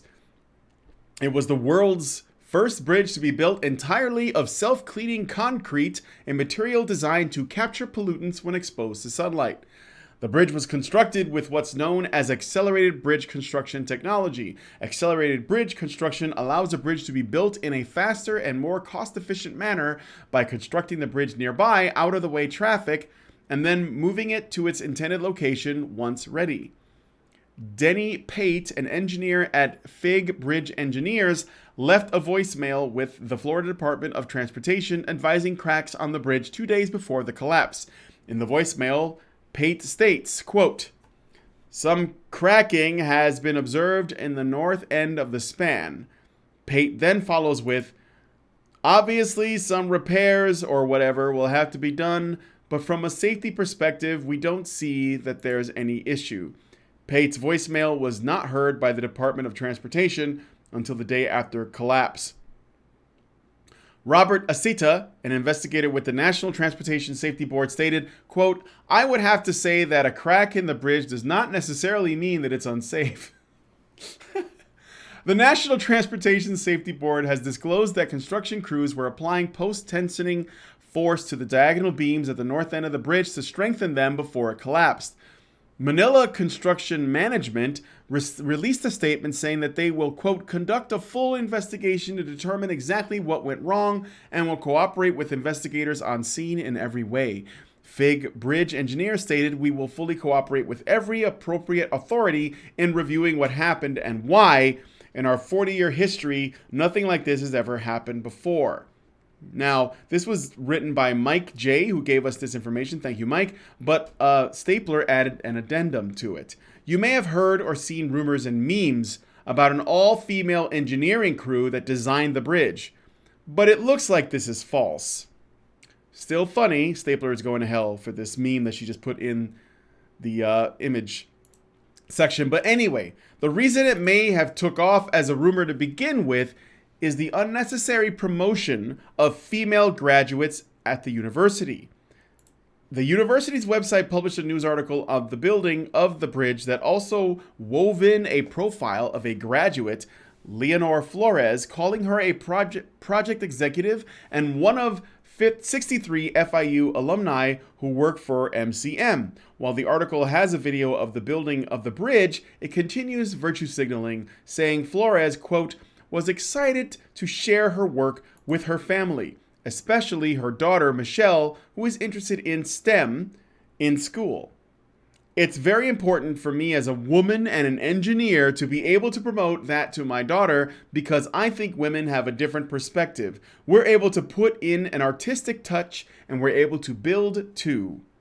However, the FIU added a statement at the top of their post after the collapse to clarify that she did not work on the bridge project in any capacity. Damn it. You already said something stupid, but to not even actually work on the project, you just had to go for the double whammy, huh? Yeah, oh no, I look at that bridge and yeah, that was the bridge built by a woman. Like, really? Like that bridge, I couldn't tell. Well, that's the thing. That's why this rumor got out that it was a bridge designed by women. And then when it collapsed, you know, they were like, "Oh, look what happens when women are engineers." But the fact is, the woman, they were virtue signaling for the college by saying, "Look at these bridge building women we got, and this bridge is a product of their labor." And then right after that, the bridge collapses. But it's actually not true. I just got it. Bridge building women. Get it? Yes, bridge building bitches. So some of the pictures for the meme also came from an MCM tweet put out by an International Women's Day. So it was put out on International Women's Day. To clarify, MCM is not an all-female company, and they did not use an all-female engineering team. The company's lead engineer on the bridge project was Denny Pate, a man. Yes, Denny is a man's name. The construction workers were also mostly men. Duh. So they were going to give women credit if it was successful, but as soon as there's a problem, then they blame the men. Then it's, "Oh no, it was all male." No. We can't give women credit for this. It failed. Yeah. Well, they were trying to, they wanted to point at the bridge as an example of what their graduates could do in their organization, and they were virtue signaling on Women's Day. It was just bad timing, and then after that, the bridge collapses. So, but no, if you're hearing that this was like a all women team of engineers or anything like that, that's not true. It's a mixture. There are some women, but it's mostly men, and mostly men that built it. So this is simply incompetence on the part of the company, and it's not a gendered issue. And I just want to clear that up, because we don't want to put out misinformation for the sake of, a narrative or whatever. But it is a virtue signal fail on of the highest order. so I think for that reason it's funny. It might also point to a lot of different things. It might point to the failure of trying to combine so many new techniques and technologies without testing them all together first, because it looks like there are several things that are mentioned that may be firsts, at least in combination with each other and what they did with building this bridge. And it might not have been a good idea to try to do them all at once without more testing and more research to see how it would work. And there's also always the other possibility that they used cheap materials. And when I say testing, because I got somebody saying, hey, this was the test. When I say testing, I mean not where it can smash and kill people. Yeah, like we're not where it kills six people, which I think we're very lucky that it only killed 6 people. Yeah, lucky it wasn't during a traffic jam or something. Mm-hmm. But in any case, this is the kind of thing that happens with road construction all the time. We've had here in Ohio, we've had this like constant ever since actually the Community Reinvestment and I think Rehabilitation Act or whatever it was, Obama's first stimulus plan, where we've suddenly had materials used in road construction that, if we get ice on the roads, disintegrate and form huge potholes throughout the road.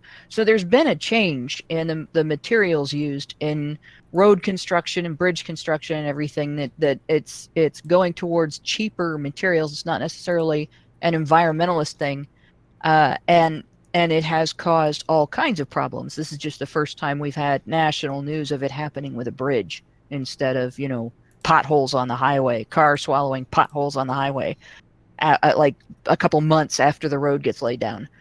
When my dad worked on the highways when he was in college, I've driven on roads that the pavement is 20 years old and doesn't have that problem.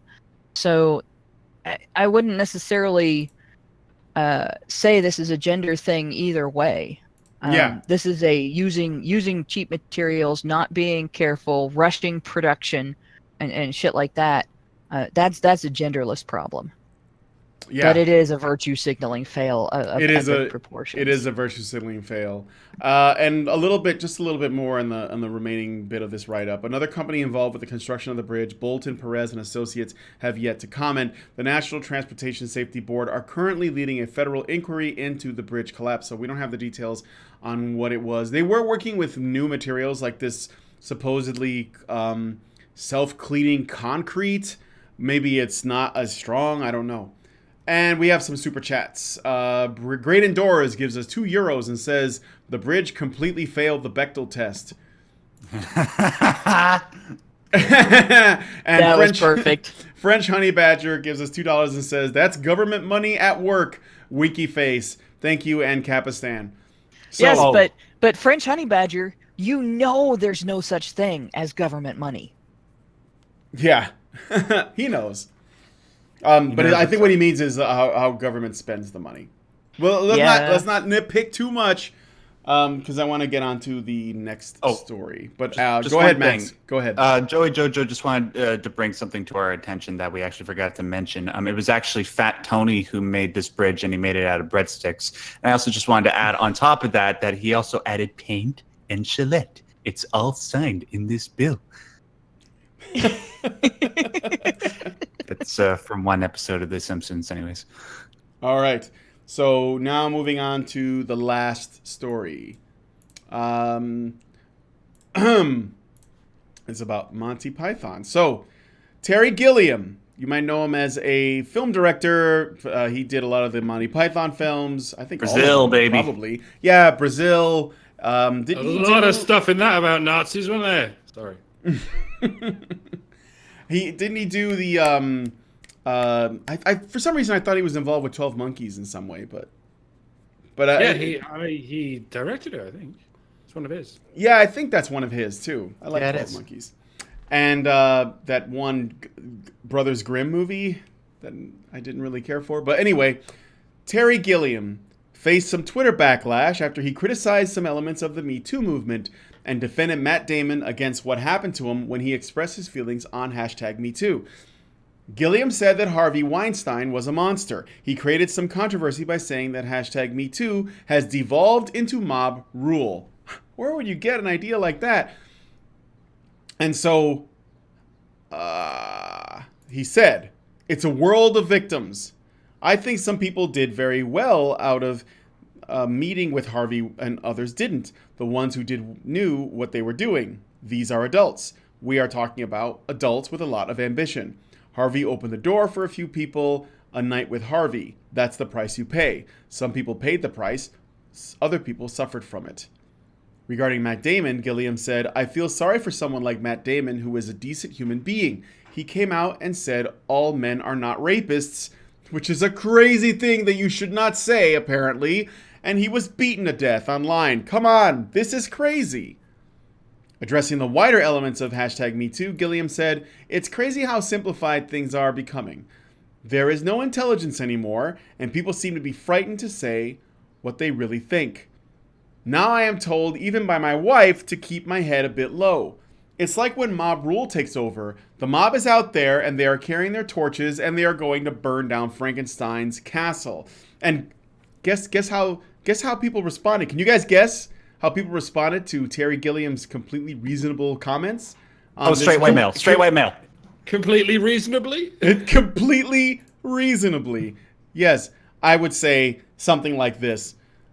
In response. Yes. In response. My people. Patricia Arquette wrote on Twitter, Terry Gilliam is an ignorant, privileged, successful white man. Cry me a river.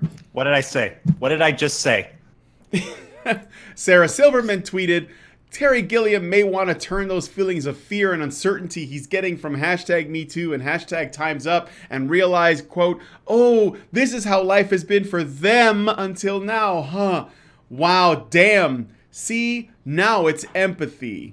Yeah, remember that one time a few years ago when you dressed up as a Nazi and you went on Conan O'Brien? Yeah, did you hear about that guy that is probably going to go to jail in Scotland? Really be a shame if we drew attention to that, Sarah. Everything else is petty now. Do you understand? All of you, every special you've made, every joke you've concocted, none of it matters now. Do you understand? Sorry. Judd Apatow also said in a tweet, you might know him as a director of 40-Year-Old Virgin, all the stuff that Seth Rogen was in, basically. He says, I read it. Terry Gilliam's comments about Harvey Weinstein are idiotic and dangerous. He wasn't in those rooms. He doesn't know how aggressive and violent and terrifying he was. Apparently Judd does, I guess. Who is he to say that it was some sort of offered deal? He should be ashamed of himself. Oh, wow. That's insane. Okay. So I gotta say something about that because that's bullshit. Every woman that has come out and accused Harvey Weinstein, every single one of them waited years and years to say anything to anybody about it.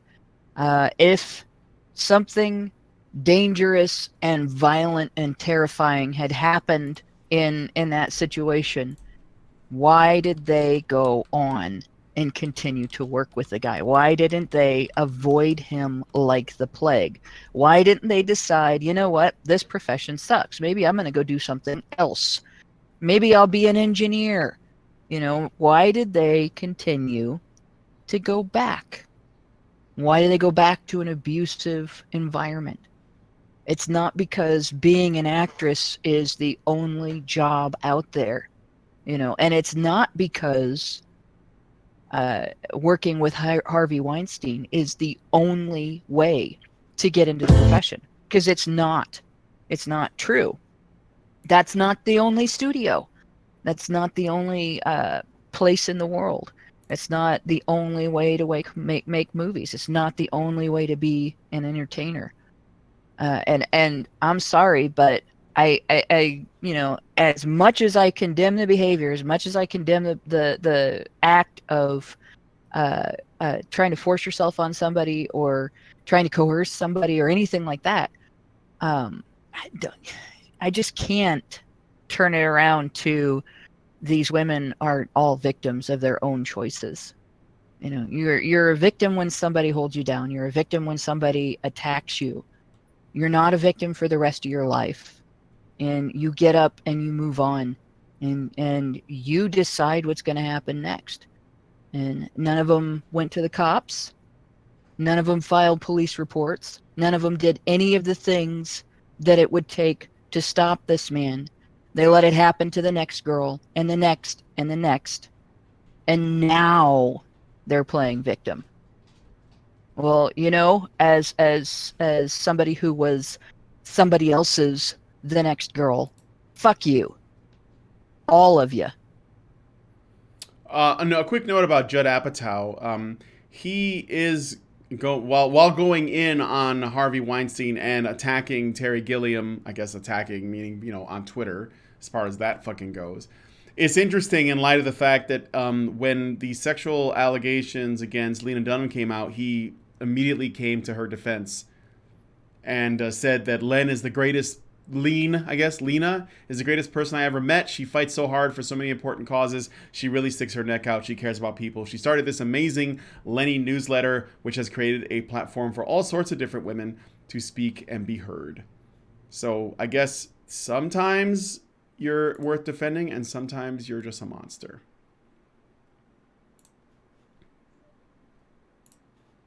So let me get into super chats again.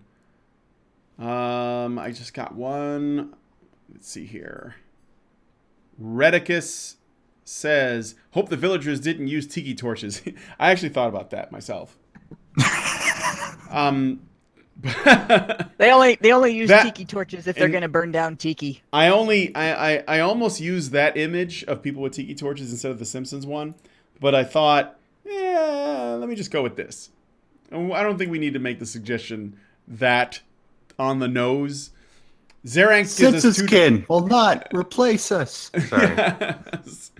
Zeranx gives us $2 and says, Hannah Weinstein it's Weinstein. Weinstein used to be an hot media mogul, winky face. Well, that's actually something else. There's as much as, like I said, as much as I condemn being coercive, as much as I condemn force and everything, I do not believe that 100% of the women who engaged sexually with Mr. Weinstein did it without intending to, without wanting to. I don't believe that there were no women who figured out that, if they tickled this guy's fancy, that would get them parts, that would get them promotions and stuff like that. I mean, you got somebody who acts the way he is accused of acting, and I'm still saying accused because there hasn't been a court case. There's been pretty much some confirmation of this, so take accused with a grain of salt. But when you've got somebody that the best kept secret in Hollywood is, hey, fuck this guy and you'll get a movie part, you're going to get people that are going to be like, well, hey, I can do that as well. And, they contribute to the problem.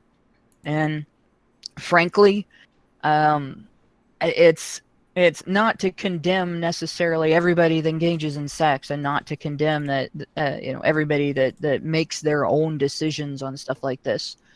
But the fact is, you get people that do that, and then when the guy is down, they come out and say they're victims. That's bullshit too. If you weren't a victim when you did it, you're not a victim years later when people who were come out and say, I didn't want to do this and he made me. Yep. Okay. Any other thoughts on this story?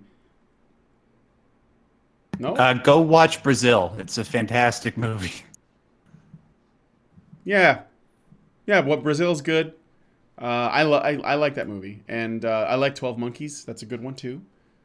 And I feel like Fear and Loathing. Fear and Loathing. Fear and Loathing. Movie. Yeah, it's 10 movie, bro.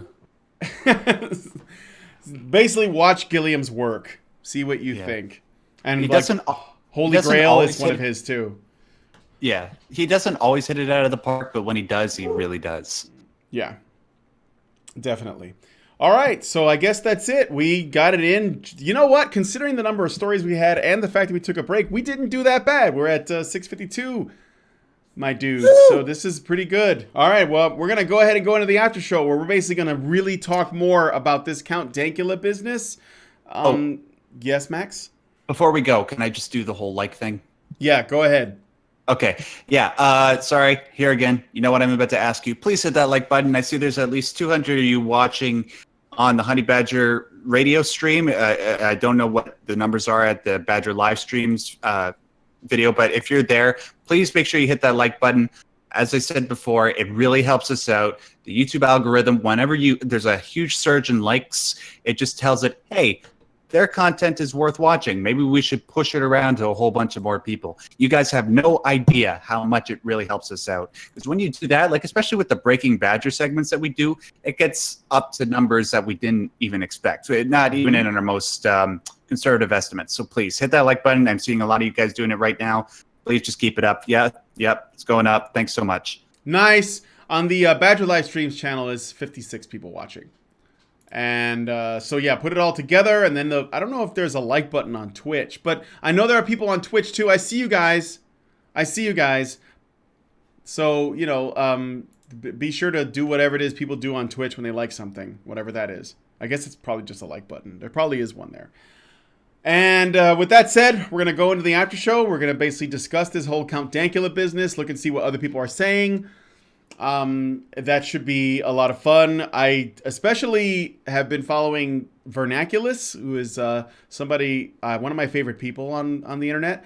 He has been exploding with fury on Twitter, and I fucking love it. So we're going to see what he's saying. So if you guys want to be a part of the after show, become a patron. You get to join our Discord. You can listen to the after shows. You can watch them on YouTube. Or if your patron level is high enough, you can actually just be in the show with us and just discuss the stuff that we're usually looking at. So this should be a good time. Go to www.patreon.com/honeybadgerradio to do that. And we look forward to seeing you on the Discord and in our shows. One last thing is, again, be sure to hit subscribe if you haven't already subscribed. Make sure that you are subscribed if you are, and hit the notification so that you are being notified when new videos go up, because as I understand it, sometimes people don't get notified when videos go live, and that is a YouTube issue. If you're following us, and you know what? You might want to just follow us on Twitch too, because the time may come where we have to switch platforms, and you'll already be on Twitch. We already stream there, so you may as well do it. With that said, I guess I'm just going to thank my co-hosts, Mike, Hannah, and Max, for joining me on the HBR News show this week. And I want to thank you guys, the audience, for coming on and watching it with us. You guys are the reason why we do this, and I love doing this kind of content. So I look forward to seeing you guys in future shows. Why don't you guys have a great